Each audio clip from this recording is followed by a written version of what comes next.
Teman-teman sekalian, saya diberikan tema terkait dengan how to deal with toxic people. Jadi saya coba kembangkan atau saya coba memperamu tema yang diminta oleh aparatur muda. Oh ya, by the way, saya terima kasih sekali lagi ya udah diundang. Jadi nanti saya coba recap ya terkait dengan tema ini. Saya kembangkan menjadi judulnya Toxic Worker. Are we one of them? Let's deal with it.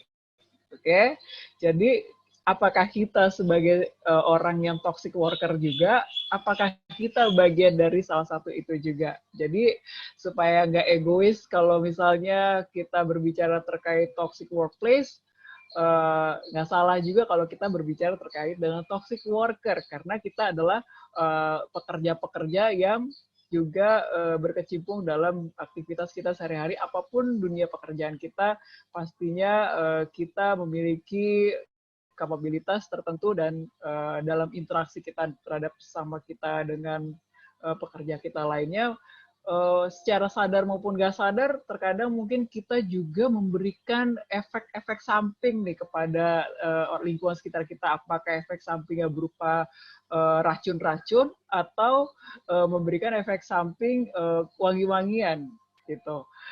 Jadi nanti kita coba let's check apa yang terjadi dalam diri kita maupun workplace kita itu seperti apa. Oke, kawan aparatur muda, tadi udah secara garis besarnya sudah disebutkan ya oleh Mbak Kiki dan Mbak Penny terkait dengan diri saya. Tambahan saya adalah saya selain ada praktek di Rumah Sakit Gandaria, saya juga praktek di Klinik Advent Jakarta, dan juga saya tergabung juga dalam praktek online. Jadi jangan khawatir buat teman-teman yang mau butuh konsultasi kepada psikolog. Psikolog ini sekarang sudah punya platform secara online di mana-mana. Yang salah satu yang saya ikuti adalah platform di Counselor. Mungkin sudah pernah dengar atau mungkin belum juga tahu, boleh nanti bisa di-download aplikasinya. Wah, saya juga kayaknya mempromosikan juga nih platform ini. Jadi boleh nih teman-teman, boleh yang punya Android atau iOS, boleh juga download itu. Atau juga saya juga bergabung di Psikologimu, dan saya juga ada di platform Alo Dokter. Jadi bisa chat konseling via online juga bisa di situ kalau misalnya kita terbatas atau memiliki kendala dalam ruangan atau misalnya jarak, bisa kok konseling itu secara online. Itu yang bisa saya ini sharing. Nanti kalau mau tanya-tanya lebih lanjut terkait dengan saya, boleh nanti kita pindah ke ruangan yang lain. Nanti ada waktunya tersendiri. Itu ya. Nah, how do you feel today? Tired. Tired. Ada yang feeling happy today? This evening? So So ya. Kalau WFH pasti happy. Harus dong happy, Mbak. Harus happy. Ini Iya. siapa nih yang ini nih? Oke, saya senang banget ada yang happy. Apalagi yang jawab itu cowok ya. Terus senyum-senyumnya luar biasa. Kalau cewek-ceweknya happy nggak nih? Yang pakai masker happy nggak? nggak happy.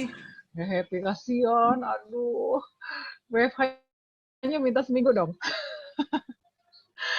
Siapa yang perasaannya lagi sedih? Ayo, kalau sedih kayaknya banyak nih. Kayaknya banyak nih. Kasih jempol. Mana jempol-jempolnya? Atau raise hand, wave hand. Aduh, kasihan ya kalau pada sedih ya. Tolong kawan aparatur muda didata supaya bisa dikirim ke saya pasien-pasien berikutnya.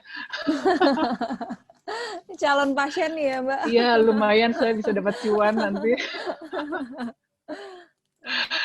Oke, mudah-mudahan nggak berbanding lurus ya. Mudah-mudahan kurvanya justru lebih banyak yang happy daripada setnya. Kalau mukanya set kan dilihatnya nggak enak ya. Kalau mukanya happy gitu, walaupun mungkin tired, pasti di sekitarnya mempunyai efek samping yang lebih enak. Percaya kan ya? Kalau kamu misalnya teman-teman kalau bawaan pagi-pagi udah bete, entah bete betenya mungkin cucian belum diambil gitu ya, mungkin cicilan di rumah belum dibayar gitu ya, atau lagi berantem sama pacarnya atau berantem sama pasangannya, terus ke bawah-bawah ke kantor, akhirnya memberikan apa? Kita sendiri secara nggak sadar memberikan efek racun, toxic. Gitu. Jadi supaya nggak toxic, salah satu caranya keep your face happy ya, walaupun kayaknya hati lagi panas, setidaknya kepala tetap dingin. Itu sih ya, tips singkat dari saya. Oke, nah ini gambar apa ya kira-kira? Apa yang bisa teman-teman lihat dari gambar ini? Kira-kira suasana pekerjaan yang ada di sini tuh apa? Stressful, terus apa lagi nih? Sebel kayaknya sama bosnya deh. Sebel banget ya sama bosnya ya. Bosnya mana tuh? Aduh. Yang botak.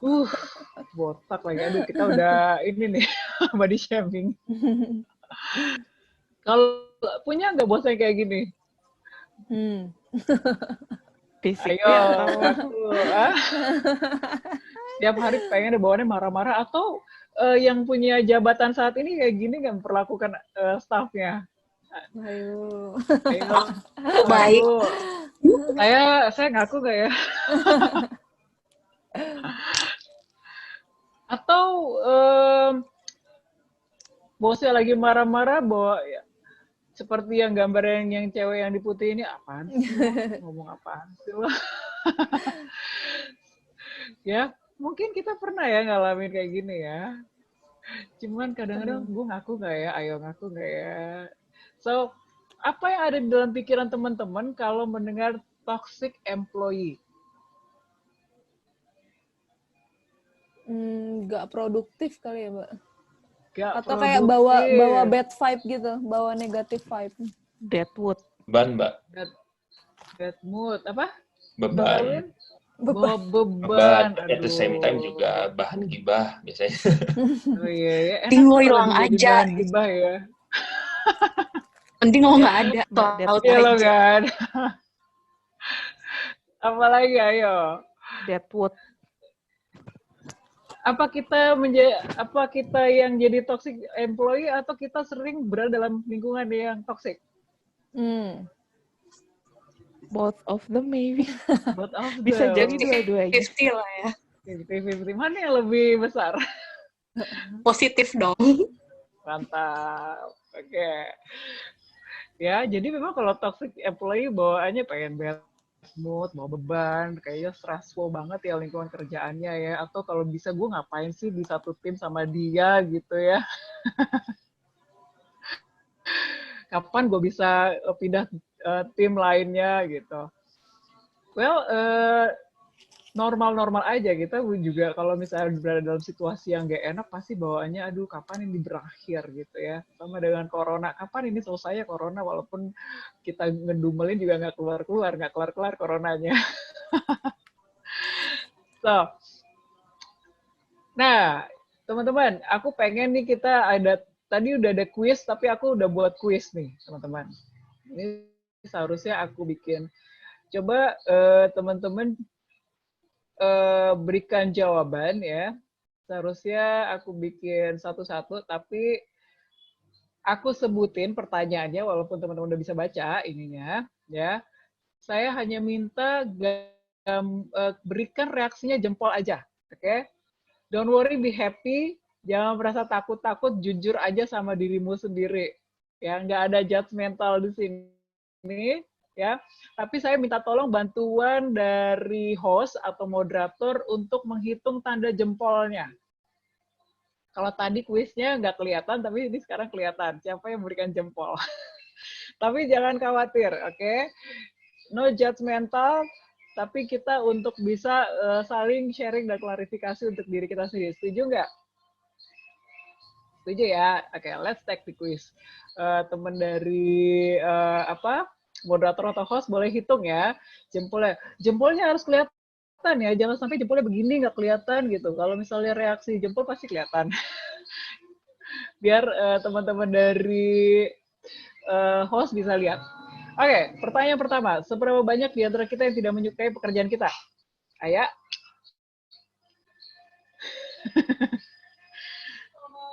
Nggak ada Ayo, yang jawab nih, Mbak. Nggak ada, oke. Nggak boleh Oh, ada, jawab ada. dalam hati. Ada. Oke, hitung ya, hitung. Ada satu orang. Oke, hitung. Dua. Tiga, masih ada lagi. Ada lagi, 3, 2, 1. Udah? Empat Oke. orang. Empat orang. Cukup? 4 orang? 4 orang pertama, 4 orang kedua. Kayak lelang. Oke, kita ketok ya. Kunci jawabannya ya, teman-teman. Siapa yang mau catat nih? Penny atau? Aku catat. Oke, good. Siapa di antara kita yang pernah mengatakan ini dalam hati, aku nggak suka sama atasanku, tapi aku harus tetap bertahan di sini. Waduh, itu Ada sih dong. saya. Wah, iya. Moderatornya sendiri ya. Ini mana sih? Oh, ini dia. Saya juga. 1, 2. 8 Mbak Penny. Berapa? 8 ya? 8. 9. Jalan 9. 9 pertama. 10. 10, oke. 11. 11. 11. Wah, ini banyak ya. Tambah lagi 12. Coba dipikirkan lagi, saya masih berikan waktu. Mungkin ada yang mau merubah jawaban, boleh ya? Boleh. Mau dianulir jawabannya? Cukup Udah, puas Mbak. dengan jawabannya? Oke, cukup. Kita bergeser ke pertanyaan ketiga. Siapa di antara kita yang seringkali merasa puas dengan hasil pekerjaan kita di kantor? Ada yang merasa puas sama pekerjaan di kantor? 1 orang, 2 orang, 3 orang, Puas sih 4, saya. 5,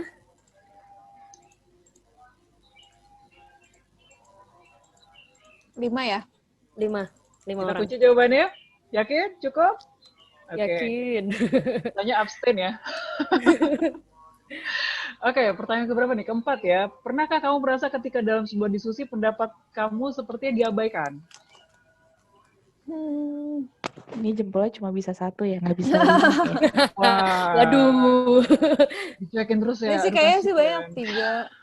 3, 4, 7, 8. 8 ya, Ki? 8 orang. Ada yang mau nambah lagi? Halo Kak Wahyuni, jawabnya bisa pakai reaction, terus pakai emot jempol gitu.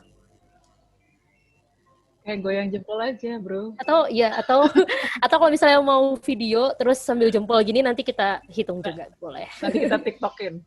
Siap, terima kasih. Udah kehitung? Sudah ya Mbak Pen. 8 ya tadi ya? Bener kan ya? Belum jalan lagi. Iya, 8. Oke. Cukup, kita kunci jawabannya ya. Oke, pertanyaan nomor 5. Pernahkah kamu merasa bahwa tempat kamu bekerja tidak memiliki aturan kerja yang konsisten? Wah, ini Wah, ada wah, yang wah. cepet banget. Wah, ini cepat banget sebentar. 4, 5. Aku juga sih. Yakin kamu kerja di situ? Berapa, Ki? 16, 17. Wah, so far paling banyak ini ya. 17 orang. Oke. Good. Oke, kita kunci jawabannya ya. Ya. Nomor 6. Apakah tempat kamu bekerja pernah memberikan penghargaan terhadap karyawannya? Pernah. Pernah lah, setidaknya pernah. Cie. 1, Pasti 2, 3, 4, 5, Di tengah badai ada juga ya yang ada 6, mademnya ya. 7, Kalau 8 Halo? bukan, Ki? iya 8. Halo Kak Wahyuni, kalau jawaban yang nggak sesuai dengan pernyataan di pertanyaannya, boleh tidak angkat jempol, jadi diem aja nggak apa-apa. Jadi kalau sesuai dengan pernyataannya, boleh klik jempol, gitu sih. Mbak Wahyuni ini inisiatif tingkat tinggi. Oke, Oke, berapa? lanjut. Udah. 8 8 orang, Mbak. Oke, pertanyaan berikutnya. Apakah kamu pernah merasa tidak pernah cukup kompeten dalam melakukan pekerjaan? Nah ya. 3, Oke. 2, 3, 4, 5, 6, 4, 5. 8, Mbak. 9. Jalan 9. Oke. Pertanyaan berapa nih kita? Nomor 8 ya. Atasan saya tidak tahu bagaimana perlakuan bawahannya. Wah. Wah. Wow. Tolong dicatat ya, nanti kalau misalnya punya karyawan kayak gini. Ini banyak ya. 12. 3, 4. Dan ya kan bosnya ikut di sini kan ya? Nggak ada. Aman. 12 orang, Mbak. 12. Oke. Pertanyaan yang 9. Apakah kamu tetap bekerja di saat waktu senggang? Wah. Di saat waktu senggang. Itu maksudnya lagi senggang, lagi weekend diganggu gitu ya? Iya, Curhat ya? digangguin. Atau WFH, gue lagi WFH nih, Pak. Yang WFH boleh kerja ya? Ada 8 orang? 8. Ada yang mau nambah lagi? Oh, 9. 9. Oke. Dah, kita kunci. Oke, kita lebih bahasa sekarang lebih londoh dikit ya. Do you feel like a human being more often than a commodity on your job? Ini Dalam absen deh gue. Ntar digerebek lagi. Ini dalam sih pertanyaannya, kayak jadi mikir kayak selama ini gue ngapain ya di kantor. Agak sulit ini ya. Ayo, ngaku berapa orang? Tadi masih dua masih 2 orang. Cukup. Oke. Yang lainnya udah ini ya. 3 orang, Mbak. 3 orang. 3 orang. Oke. Sudah ya? Oke. Udah. Nah, sekarang di pertanyaan 1 sampai 10, mana yang menjadi juara? Yang pertanyaan nomor 5. Yang 17 tadi ya, Mbak. Pernahkah kamu merasa bahwa tempat kamu Coba kita lihat ya. Aduh. Tunggu. Pernahkah kamu merasa bahwa tempat kamu bekerja tidak memiliki aturan yang konsisten? Wow. double standard nih biasanya, emang bener. Big one. Saya tercengang. The big two-nya siapa? Nomor Big berapa? two-nya ada 2 nih, pertanyaan nomor 2 sama pertanyaan nomor 8. 2 dan 8. Wah, ini punya masalah dengan atasannya. Atasan ya? Ada quote yang mengatakan bahwa orang banyak resign bekerja itu bukan karena pekerjaannya, tetapi karena apa? Bosnya. Bosnya nyebelin. Aduh. Tapi butuh cuannya juga kan? Oke, jadi kesimpulannya apa? Siapa yang mau melengkapi titik-titik ini? You are working in apa nih? Toxic ya? Bukan. Very poison, little poison, moderate poison. Ini mana ada too much poison? Kamu keracunan nggak di dalam kerja? Ayo, jawab jujur. Siapa yang mau bilang saya bekerja dalam tempat yang sangat beracun? Atau saya ya cukup beracun lah? Atau saya ya nggak beracun-beracun amat? Ayo, mana ayo? Siapa yang mau ngasih pandangan? Mungkin ada yang mau ngomong langsung, atau kalau malu-malu di chat juga boleh ya, Mbak ya. Iya, boleh. Aku pengen tahu nih, teman-teman. Jawabannya Kalau katanya Friska, katanya Rara non-toxic. Positif sekali emang ini Bu Rara. Ada yang jawab nih. juga lumayan toxic. Wah, terlalu banyak racun. Not safe for mental health. Ini Slamet Riyadi ini not safe for mental health. Aduh. Gimana Mbak Rindang? Sorry, tadi ngomong langsung Mbak Rindang, Bapak ini laten toxic ini mah. Oh, laten laten toxic. toxic. wow, laten toxic. Laten itu berarti Laten tuh berarti udah apa ya? Udah Mendarah gitu ya, gimana ya daging. istilahnya? Anda keracunan berarti maskernya harus berlapis ya, Mbak. Ya? Bukan hanya melapisi racun corona, tapi Mungkin kita bisa detox gitu kali ya, rame-rame nih. ayo kita detox ya kayaknya nih ya. Biar nggak keracunan nih. Oke. Teman-teman, sebenarnya aku masih ada lagi. Ini tadi terkait dengan survei untuk quiz poison untuk environment, untuk lingkungan kamu. Satu lagi quiz, tapi nanti aku agak skip ya, biar nanti waktunya takutnya agak lama ya. Ini terkait am I toxic people, gitu ya. Nanti materi ini udah aku kasih ke Mas Alwin, coba nanti dicek ombak sendiri ya, atau secara singkat, aku kasih cuma gambarannya aja, tayangannya aja nih. Nanti dijawab masing-masing di dalam hati. Oke, let's talk about how toxic are you in your life, ya, biar nggak egois nih. Dari tadi kan kita kan ngatain atasan kita ya, sama agak ngatain terkait dengan lingkungan kita nih. Sekarang coba kita katain diri kita sendiri. Kita nih toxic, orangnya toxic nggak sih guys? Ayo jujur guys, dalam hatinya masing-masing ya.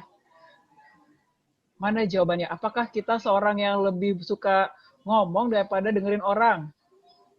Jawab dalam hati masing-masing. Gak usah jawab di sini ya. Kamu suka drama Korea nggak? Bukan. Kamu suka jadi queen of drama nggak dalam lingkungan kerja? Jadi tau nggak queen of drama ya? Dikit-dikit kayaknya semua masalah itu harus atensi ke kamu gitu ya. Oke, jawab di dalam hatinya masing-masing. Saya nggak peduli juga. Oke. Terus ada dua opini nih. Mine or the wrong ones. Do you agree yang mana? Ya, saya atau orang lain yang salah. Oke. Terus yang ketiga, kamu percaya nggak bahwa diri kamu itu orang yang mean, agak jahat ya? Gimana ya ngaku? Ayo, agak judes nggak kita? Terus, how often do you lie on a scale 1 to 10? Seberapa bohongnya kamu ya? Kalian suka main Among Us nggak? Suka saya. Yang suka jadi siapa? Imposter? Saya nggak pernah jadi imposter, kenapa ya? Atau jadi observer? Ya, jadi coba deh main imposter ya. Siapa tahu kau bisa belajar untuk berbohong. Loh. Oke, jawab. Kamu lebih berbohong di skala 1 sampai 10 berapa skala kamu ya? Terus apa nih pertanyaan? Do you ever blame yourself in your problem? Suka nyalain diri sendiri nggak kalau lagi punya masalah? Kayaknya salah gue deh. Kayaknya kalau kerjaannya nggak bener, gue deh yang salah. Aduh, mohon maaf ya, saya salah. Ya. Terus apa lagi nih? Do you like gossip? Ya, suka gosip nggak? Ya, people likes this. Saya juga suka gosip. Do you live in the past or present? Suka hidup di masa lalu atau masa sekarang? Oke, hati-hati yang suka hidup di masa lalu ya. Terus, do you treat people around respectfully ya? Kamu suka memperlakukan orang mau seperti apa? Dengan dihargai, menghargai, atau gimana? Ya, oke. Itu pertanyaan secara cepatnya. Jawab dalam hati masing-masing. Nanti saya suka nih kalau ada pertanyaan, saya suka mendengar pertanyaan daripada menjawab pertanyaannya. Oke, teman-teman semua ya. Kalau tadi kita udah coba riset sedikit kecil-kecilan terkait dengan toksik lingkungan kita, terus toksik tentang diri kita sendiri, sekarang bagaimana sih, how is so important to know toxic people at work? Seberapa pentingnya kita harus tahu orang yang beracun di dalam pekerjaan kita, ya. Kenapa? Karena ada istilah begini, the way you see people is the way you treat them. And the way you treat them is the way they become. Percaya nggak dengan istilah ini? Ya mungkin yang punya kemampuan bahasa Inggris yang baik boleh diterjemahin ya. Gitu. Jadi kemampuan kita untuk bisa memperlakukan orang lain, ya itulah mereka akan memperlakukan kamu seperti apa. Jadi kalau misalnya seberapa importantnya kita perlu tahu toxic people, menurut saya jawabannya seperti ini ya, secara sederhananya. So let's talk about the complicated-nya ya. Kalau sederhana takutnya nanti rumah makan Padang. Kita agak geser ke rumah makan yang lebih complicated. Nah, ada yang pernah kayak gini nih, curhat sama temannya, work is trouble and I hate everything. Terus kata temannya, ya udah sih, yang penting ada makan siangnya. Temannya lebih santai aja deh, bodo amat. Oke, pernah ngerasain seperti ini ya? Ada yang ngeluh sama temennya, terus temennya santuy aja atau lempeng-lempeng aja hidupnya, nggak ngerasain apa yang kita rasain. So, teman-teman semua, kalau kita bicara tentang toxic, apa sih artinya? Toxic itu adalah sebuah reaksi, ya, sebuah reaksi atau aktivitas yang mengakibatkan kita itu berkeracunan, poison. Ini namanya toxic ya, pasti kan keracunan ya, beracun, toxic. Kalau udah keracunan, apa sih yang harus kita cari? Biasanya kalau kamu keracunan makanan, obat, biasanya ngapain? Norit atau air kelapa muda. Oh iya.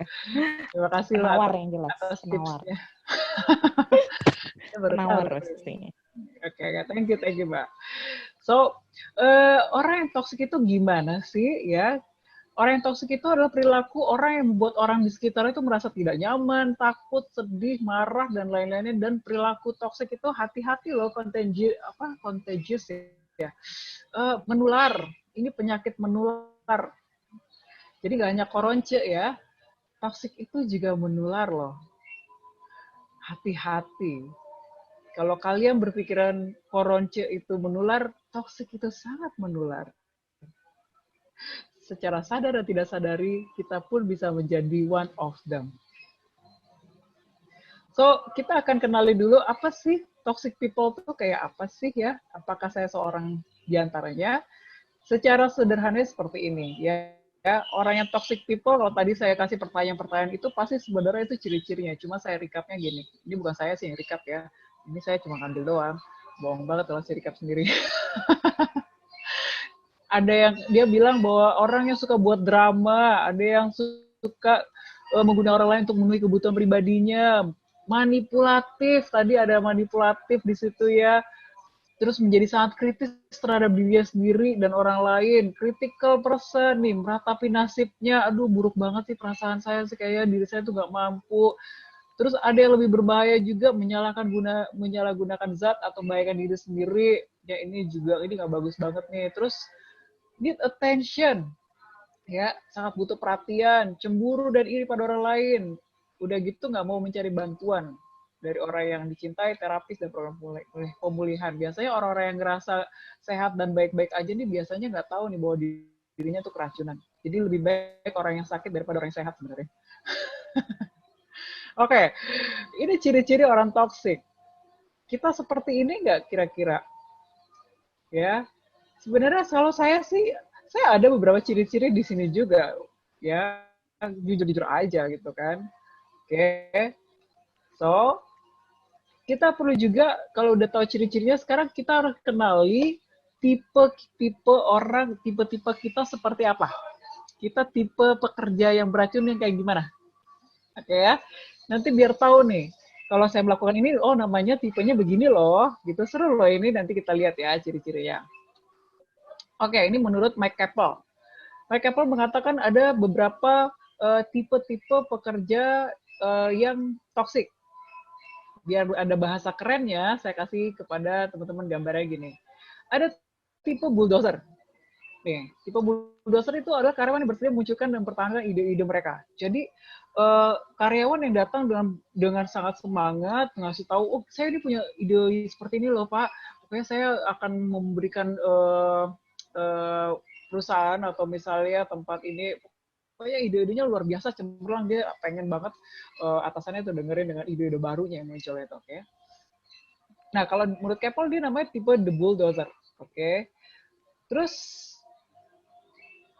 ciri yang paling atentifnya adalah seorang bulldozer ini sifat yang akan dimunculnya pasti agresif, ya, dominan, selalu benar, nggak selalu ke kiri, ya, always right, not always left, ya, yang pasti destruktif.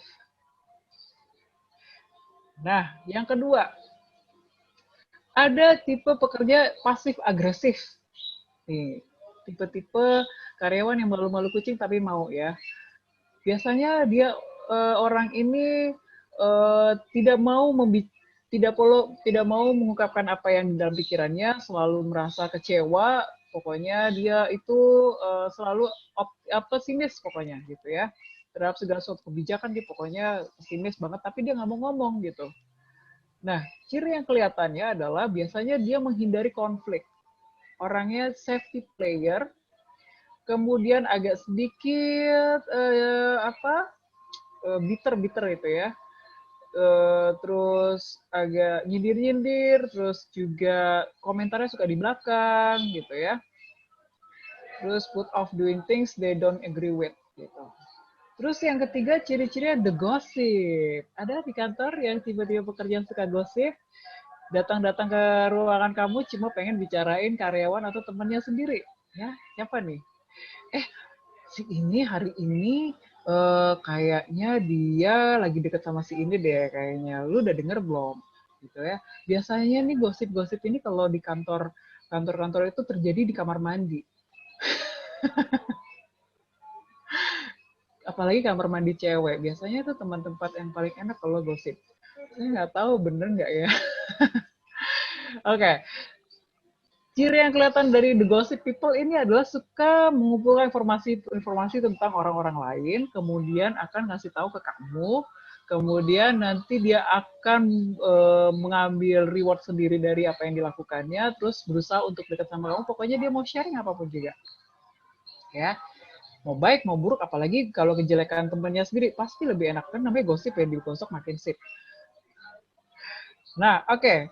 Keempat, ada the complainer nih. Orang yang suka komplain mulu ya, kayaknya nggak ada yang bener nih dalam pekerjaannya, selalu komplain gitu.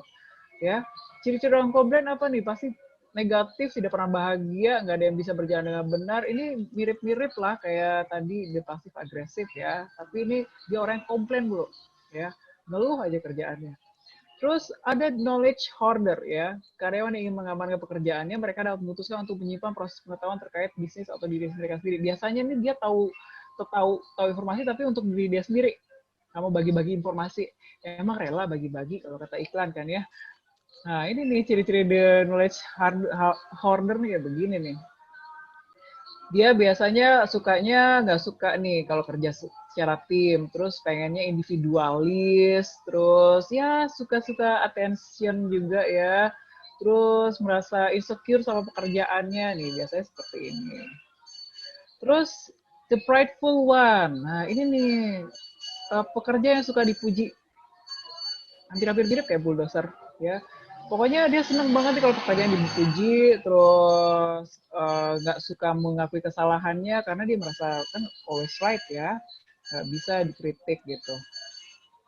Dan pasti dia nggak pernah mau minta maaf, anti kritik ya, nggak pernah mau ngaku salah. Ini namanya the prideful one. Ada lagi nggak? Ada lagi.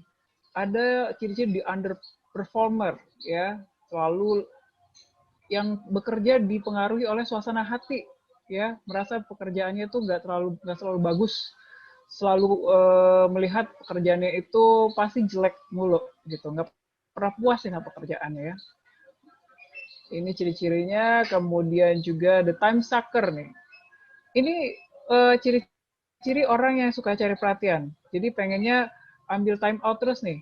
Ada yang suka, yuk jalan yuk dong. Apa sih lo kerja mulu lo? Udah kita nongkrong aja yuk. Ya suka nggak gitu? Atau kamu juga suka seperti ini? Datang ke ruang teman kamu, udah yuk kita ke mall aja, nih ada diskon loh. Kan PSBB udah lewat. Ngapain lu kerja terus ya?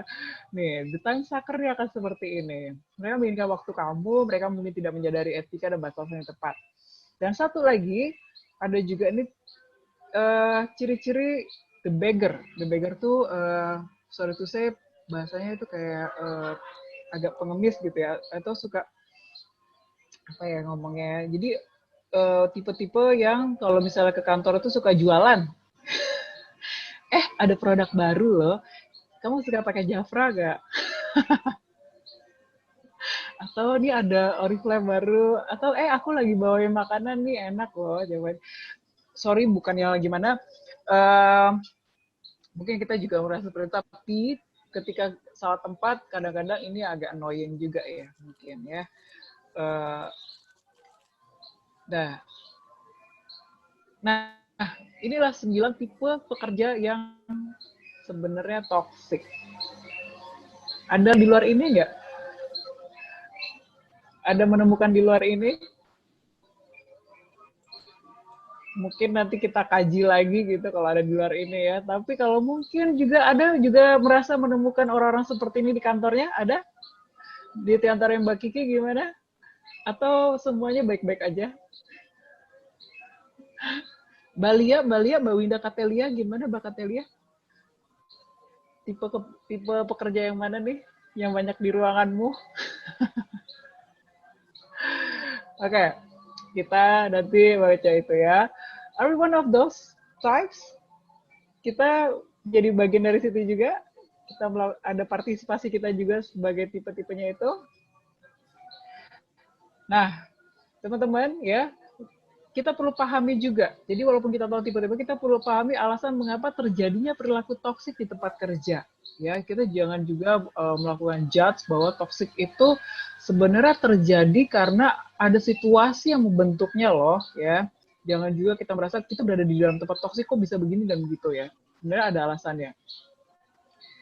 Ada beberapa alasan. Pertama itu adalah ya karena memang pekerja yang berada di tempat kita atau diri kita sendiri memiliki pengalaman beracun dalam kehidupannya. Misalnya ada trauma, ada hubungan keluarga yang tidak sehat, atau ada kecanduan, atau memang masalah yang tidak baik. Dan itu kan terbawa secara nggak sadar dalam pekerjaan atau lingkungan sosial kita. Yang kedua, kenapa kita bisa beracun juga? Karena mungkin kita sebagai pekerja nggak tahu nih visi misi organisasi kita seperti apa. Kita nggak tahu sebenarnya achievement dari organisasi kita tuh maunya apa. Pekerja biasanya pengen juga, kadang-kadang ya egoisnya bahwa kita bekerja pengennya juga selalu benar loh. Ya kan? Atasan juga nggak mau, atasan kita juga pengennya disalahin juga kan begitu. Ayo ngaku deh. Pasti kita juga pengen sebagai pekerja pengen juga diakui kebenarannya. Ya. Kemudian yang ketiga nih. Nah, biasanya kita juga memiliki kekurangan dalam mengelola emosi kita atau keterampilan kita secara sosial gitu. Jadi kita mempunyai soft skill yang kurang juga nih dalam kehidupan kita. Jadi memberikan efek juga racun kepada lingkungan sekitar kita. Yang terakhir adalah biasanya juga kita menjadi beracun karena ada yang kurang apresiasi dari atasan atau juga dari organisasi. Kemudian mungkin juga kamu ditempatin di tempat yang nggak tepat. Ya, siapa tahu this is not my place, tapi kok gue ditempatin di sini ya. Ya kan, apalagi kalau misalnya PNS kan gitu ya. Background pendidikannya apa, ditaruhnya di tempat mana gitu kan ya. Terus kita ngeluh. Tapi tungkirnya mau ya. Emang PNS ya. Oke. Tapi inilah ya yang menjadi beberapa alasan utama. Mungkin banyak sebenarnya alasan-alasan lainnya, tapi sebenarnya ini big four-nya lah yang membuat orang menjadi keracunan dalam bekerja. Nah, apa sih dampak keracunan itu bagi organisasi? Ini ada gambarnya sebenarnya seperti ini aja ya. Teman-teman, ini saya kutip juga dari, saya lupa sih ambil kutipannya dari mana ya, seharusnya saya tulis di sini. Ya, jadi supaya lebih singkatnya gini, teman-teman lihat ya, ini ibaratnya kalau kita lagi belajar biologi atau reaksi kimia nih ya, orang yang memiliki negative attitudes ya, maka akan memberikan efek penurunan moral, produktivitas menjadi juga berpengaruh, stres yang jadi tinggi, terus ada distraction. Jadi inilah yang menciptakan kelompok-kelompok toxic employees ya. Dampaknya apa? Pasti penurunan terhadap produktivitas perusahaan juga memiliki karyawan yang bekerja yang nggak nyaman dan sebagainya gitu kan, demotivasi gitu kan ya bagi karyawan, dan ini sangat bahaya juga bagi organisasi. Kita harus paham betul nih terkait dengan hal ini. Terus gimana nih dampaknya terhadap individu ya? Nah, kalau terhadap individu saya akan ambil pemahaman saya terkait dengan psikologi. Jadi teman-teman perlu mewaspadai ya, bagi kalian yang memiliki ciri-ciri toxic ya, hati-hati akan mempengaruhi personality traits disorder-nya yang kalau nggak bisa kita atasi, kita akan memiliki beberapa ciri-ciri kepribadian, gangguan kepribadian seperti ini. Ya, ada 3, ada suspicious, emotional, dan impulsif, dan juga akan memberikan pengaruh kepada anxious. Ya, nah masing-masing 3 kategori ini akan memiliki turunan penyakit-penyakit gangguan mental nih bagi individu. Apa saja kita lihat? Suspicious ya, akan memberikan penyakit mental paranoid, ya, gangguan kepribadian paranoid. Orang yang suka parno, nggak percaya sama orang lain, curigaan terus, bawaannya curiga aja ya. Nah, hati-hati kalau kecurigaan semakin tinggi akan terjadi halusinasi. Ya, jadi belum tentu kebenarannya ada, tapi dia berimajinasi bahwa realitanya akan demikian, gitu. Kayaknya orangnya nggak suka sama gue gitu. Dari mana lo tahu? Tuh lihat tuh dari gerak-geriknya. Padahal yang melihat itu nggak biasa-biasa aja, tapi dianya seperti itu gitu.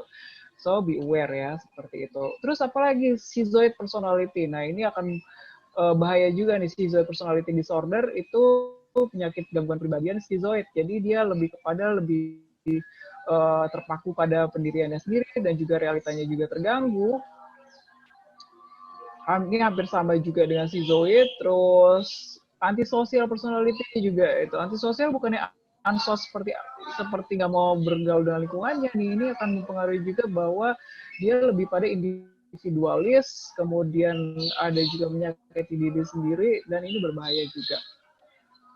Nah, kalau secara emosionalnya, penyakit yang akan mempengaruhi adalah namanya borderline personality disorder. Ini gangguan mood. Jadi orang yang mengalami perubahan suasana hati secara spesifik, kemudian suka menyalahkan diri sendiri, dirinya itu tidak pernah benar, underachiever, kemudian selalu salah dirinya sendiri, terus juga mempengaruhi dari performance pekerjaannya juga akan terganggu.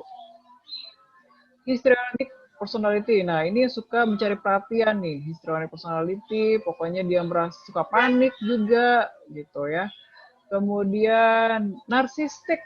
Nah, ini narsistik juga memberikan pengaruh negatif nih. Ini akibat dari emotional and impulsive. Jadi orang yang narsistik itu bisa manipulatif, bisa bersikap dramatisir, ya, seek attention, ya, ini karena ada pengaruh emosional dan impulsif. Kemudian anxious-nya, kalau di anxious-nya apa? Nih, gangguan avoidant personality disorder, selalu menghindar terhadap segala sesuatu, dikasih tanggung jawab, nggak bisa, nggak mau, dan sebagainya. Kemudian dependent personality disorder, kebalikannya ini ya, dia selalu tergantung pada orang lain, butuh arahan terus dari atasannya, gitu. Ya, jadi kalau nggak diberi arahan, dia nggak mau bekerja. Atau misalnya dia merasa atasannya nggak memberikan penjelasan yang baik terhadap pekerjaan. Karena apa? Dia tergantung nih. Kemudian obsesif kompulsif. Nah, ini yang suka misalnya, aduh email gue udah kekirim belum ya? Ini bos gue udah ngecek belum ya? Atau suka cek WA-nya, WA bosnya udah, ya, seperti itu. Jadi ada obsesif dan perilaku yang terus-menerus dilakukan tanpa kita sadari. Kompulsif juga ada di situ. Are we one of them? Apakah kita mengalami hal seperti ini? Kalau iya, tolong bisa hubungi saya di nomor telepon saya yang ada tertera di situ ya. Oke. Pertanyaannya, do toxic people can change? Bisa nggak sih orang toxic ini berubah? Bisa nggak? Bisa, Mbak. Bisa, ya jawabannya bisa. Tapi hampir-hampir kayaknya agak sulit sebenarnya ya. Kenapa? Karena kalau misalnya bisanya itu minta diubah dari orang lain, so mustahil bisa dilakukan. Jadi kalau misalnya bisanya itu dilakukan oleh diri kalian sendiri, diri kita sendiri, itu pasti bisa. Jadi jawaban depend. Aku agak stop ya, ini lagi ada azan ya di sini ya. Boleh? Nggak apa-apa ya? Boleh, nggak apa-apa Mbak. Kita Aku break dulu ya. Ya.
Terus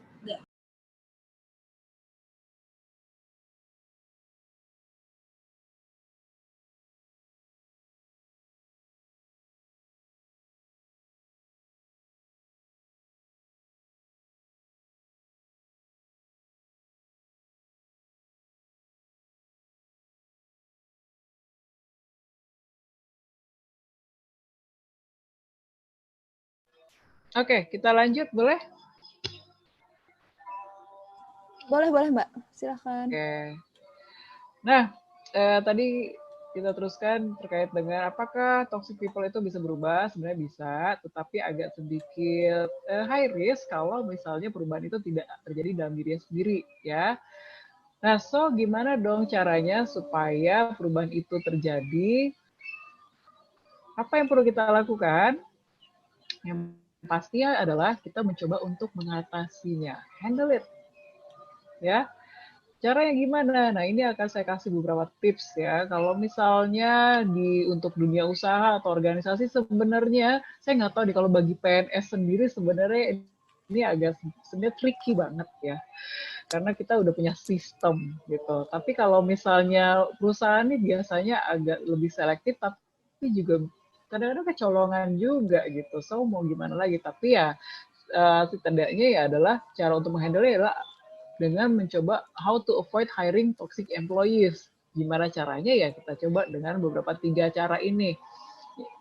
Seringkali tes psikologi ini sering dijadikan acuan untuk bisa melihat potensi karyawan-karyawan yang dibutuhkan. Ya kan ada seleksi, ada rekrutmen. Nah, dalam seleksi dan rekrutmen itu bisa digunakan ada cognitive ability test, ada juga personality test-nya ya. Kalau teman-teman pasti juga pernah ngerasain kita sebagai PNS juga masuk dalam dunia PNS juga pasti melewati prosedur seperti ini. Terus ada juga motivation assessment-nya ya, gitu. Nah, terus gimana dong kalau misalnya di tempat kita itu sudah ada employee-nya, ada toxic people-nya, terus gimana dong, ya kan? Gimana caranya? Ya, kalau udah ada, terus mau gimana lagi? Yang pertama ya, kita harus identifikasi nih, siapa sih orang-orang yang toxic, ya. Tadi bisa dilihat nih dari tes yang ada, kemudian kita bisa kelompok-kelompokkan. Oke. Ini sambil dilanjutkan boleh atau gimana? Mau saya nggak apa-apa? Nggak apa-apa Mbak, nggak apa-apa. Bentar aku Apa ya? Ya. Oke. Kemudian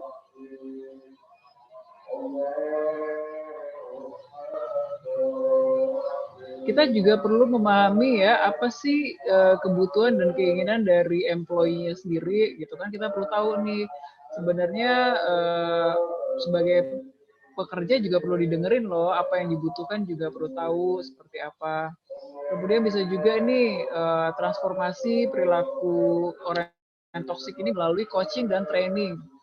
Makanya kalau misalnya di masing-masing instansi itu kan ada butuh kayak diklat ya, ada badan pengembangan SDM-nya tuh sangat dibutuhkan banget untuk bisa apa? Merefresh kebutuhan dan keterampilan karyawan.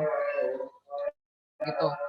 Terus yang ketiga adalah mencoba untuk meningkatkan performance manajemennya. Jadi karyawan ini diberikan kadering, kemudian harus bisa di-manage terkait dengan performance pekerjaannya.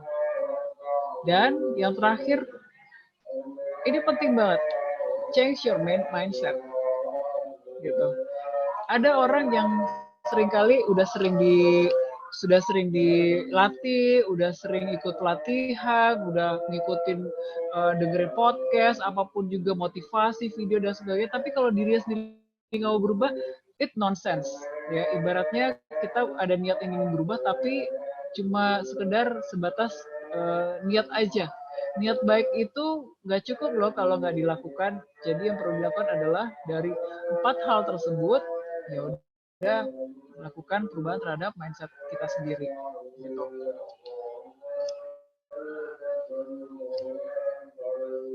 Nah, ini ada beberapa hints dari saya, ya. Kalau ini slide hampir terakhir nih teman-teman ya semua. Sebelum nanti ada yang mau nanya-nanya sama saya, itu kan saya kalau nggak dihentikan saya nggak bisa tepat waktu. Oke, jadi kalau misalnya sebelum bekerja ya teman-teman ya, penting banget nih untuk bisa membebaskan pikirannya dari racun-racun yang dimilikinya sendiri gitu ya. Terus juga perlu tahu nih untuk bisa disconnected nih dari hal-hal yang misalnya buat kamu keracunan. Terus di tempat kerja apa yang tempat kerja lakukan yaitu eh, kita memberikan positif counterpoint ya. Kita sendiri harus membawa efek positif buat diri kita sendiri. Dan yang terakhir adalah berhentilah untuk meracuni dirimu sendiri sebelum terlambat. Jadi kalau misalnya dirinya udah ngerasa keracunan, so ya udah kamu harus bisa berhenti sebelum racunnya terlalu besar buat diri kamu. Itu aja sharing dari saya. Terima kasih untuk partisipasi. Nanti kalau mau bertanya, saya senang banget. Oke, ada pertanyaan, please, please, please, please. Jangan ragu-ragu. Thank you.